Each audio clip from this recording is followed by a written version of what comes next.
We want your predictions for these quarterfinals. Let's get into it. Let's jump into the West, right?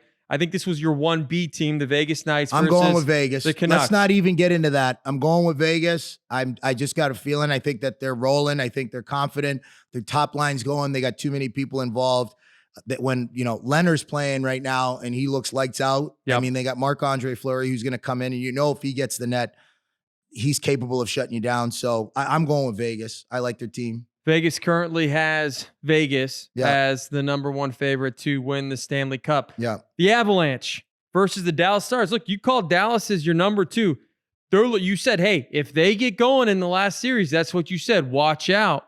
They got going. Now, look, they're up, 2-0 on the series. I'll be honest here. First of all, I think Nathan MacKinnon has been an absolute monster in the playoffs. I think he's been the best player that I've seen on the ice. 18 points. And that says a lot with how Brad Marchand's been playing the playoffs. But Nathan MacKinnon has been, as far as I'm concerned, unstoppable. I remember when we played them in the playoffs in Nashville, and I quoted after we beat them saying that he should have been the MVP that year. I felt he was the best player, and he's proving it again that he's right there with the league's great, if not, the top player in the league right now with the way he's performed. Colorado's team, what I saw in the first two games was I saw a team that is a contending Stanley Cup team get beat by a team that is also a Stanley Cup contending team, but has been there and has that experience. Listen, let's not forget that the Dallas Stars have had those series against San Jose, St. Louis, have been that close, have gotten a sniff. Let's not forget the experience that's on that team. Let's look at the players that are on that team right now, outside of Jamie Benn and Seguin and Radulov, who are the guys that get it done. Good luck, right? Because those guys are rolling on you. When they get going, they're tough to stop. But let's talk about Joe Pavelski. Thank you. An experienced player who still hasn't won a Stanley Cup, who's looking for it. You got Corey Perry, who's kind of rejuvenated his career being on this Dallas Stars team. Like, you put Corey Perry on your third line or fourth line. Come on. It's Corey Perry we're talking about, right? The experience. He's won a Stanley Cup. He's been there. He's played. You got Fox. You got Dickinson. You got all these guys. Dallas just looks so deep. I'm watching them and they're D, like that Heiskin and Klingberg, the way they move on the blue line. Dallas looks good. Their goaltending looks great. Lindell, their defense look great. They're playing with confidence. You see them come back. Was it 4 unanswered goals in game 2? I think it was 4 unanswered goals they had. Colorado was up 2-0, 4 unanswered goals. I just see that that veteran experience and depth is very, very difficult for Colorado to handle. I'm not saying that I don't think that Dallas is going to sweep them, but I have Dallas. If they continue to play the way they're playing right now, I think Dallas takes this series. Listen to me. There's a good chance. I think the Stanley Cup championship team is coming out of the West. That's my guess. I don't know. So it might be Dallas or Vegas. I think it's Dallas or Vegas, but I think it's between those 3 teams. It's Dallas, Vegas, or Colorado, but I'm picking Dallas to take this series. I don't see. The next game's obviously huge. I think Colorado's going to throw everything at them, but I'm just looking at it. I think Colorado's got a lot of juice. They're trying to figure it out. They had the start that they wanted last game, but to have Dallas, that's what kind of Dallas does. Yeah. You know what I mean? They just roll. They get a little bit of breathing room and they just roll on you. They're big, they're fast, they're physical. Como, the experience is just, they got a lot of experience on that team. I think that's what we're seeing in the series right now. All right, so we'll take Dallas there. In the East, Flyers and your team, the Islanders. Going with the Islanders. Still shout out Andy Green. Rolling. Shout out to Andy Green, GWG. Got the post-game interview as well. It's reasons like that why I pick the Islanders to win, because they got players like Andy Green that are meat and potatoes guys that have an opportunity to do something special. I think their team is going to have a special run. I don't think, I think Philly's a great team. I think Carter Hart's a great goaltender. I'm not saying this is going to be a 4th straight series, but I have the Islanders winning this series. Another team that's just rolling. Like, look what they did to the Capitals, right? Yeah. Look what they did to Florida. Look what they're doing now in hold Philly. on, Mo. Hold on. Like, the Colorado Avalanche can win 3 straight games against the Dallas Stars. Like, that could happen.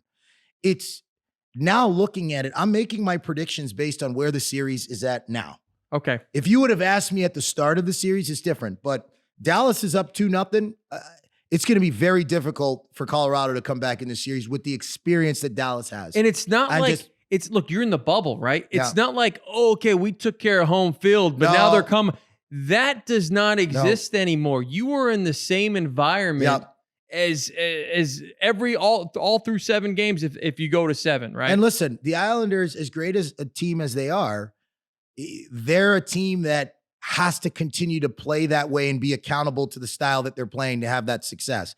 If they take their foot off the gas, they get away from their game plan, they're a mediocre team as far as I'm concerned. When they're playing the way that they need, and I mean, people can say, well, that's every team, PK. Well, no, it's not. Some teams have the luxury and the firepower to get away from their game plan and just outscore you.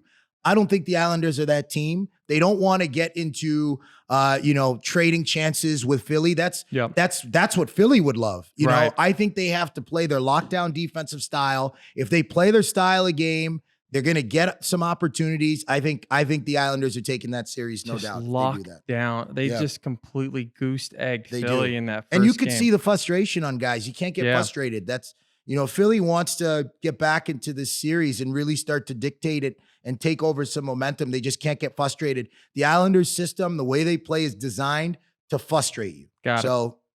Before we get into this final matchup, we want to break down some vocabulary here for, some Boston slang that may be used in conversations around this series.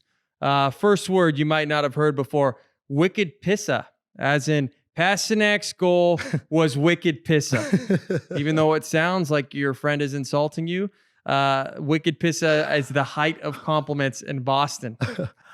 Bang. Well, I've always bang. Okay, let's go to bang. Let's go through all the words. Bang, another word, right? Casually used in Boston, it means to turn.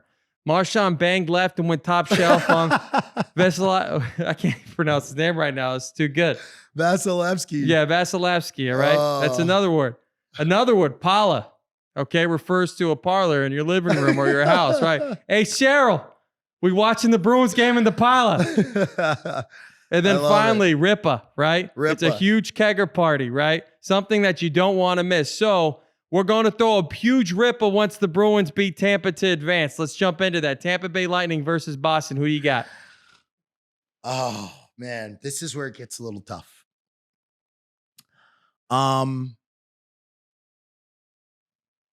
You know what? I bet against Boston with Carolina. Yeah. I really think the Svechnikov. And I think I talked you out of that. But listen to me. I think the Svechnikov injury, obviously, it takes away from their depth a little bit. Yeah. I think we saw a little bit of the inexperience with the team. I can't find fault of Carolina losing that series, but it seems that Boston's got it all going on right now. Yeah, everyone's playing. Marchand playing well. Pasternak playing really well. Marchand. I mean, Boston wins the Stanley Cup this year. Is Marchand the Conn Smythe Trophy winner? Maybe. I mean, they're playing a gritty brand right now of hockey. I mean, Bergeron, Chara, but Marchand. I mean, he's playing extremely well right now. I don't know. Is Stamkos coming back? Is he going to be back? That's a question. We have to look that up. Let me see. I don't know. This series it's a tough pick, but I'm going with Boston. All right, there you go. I'm going with Boston. Boston will be taking it to I round think that it the three-headed monster in Marchand, Pasternak, and Bergeron is going to be tough to handle. Yeah. But we'll see. I just think that Boston getting through that Carolina series with Pasternak being banged up and in and out, I think that shows how deep their team is. And you can't, I'm not going to bet against them this round. Sounds good. You heard it here. So we have Boston moving on to face the Islanders. Yep. And then we have. And by the way, that's the series I want to see. Really? That's the series I want to see. Then we have the Golden Knights facing the Dallas Stars. Because if the Islanders play Boston and beat Boston, you got to tip your hat to that. Right. Boston's the best team in the East, right? They've shown that, right? They're just, you got to They have the pedigree. You got to beat them.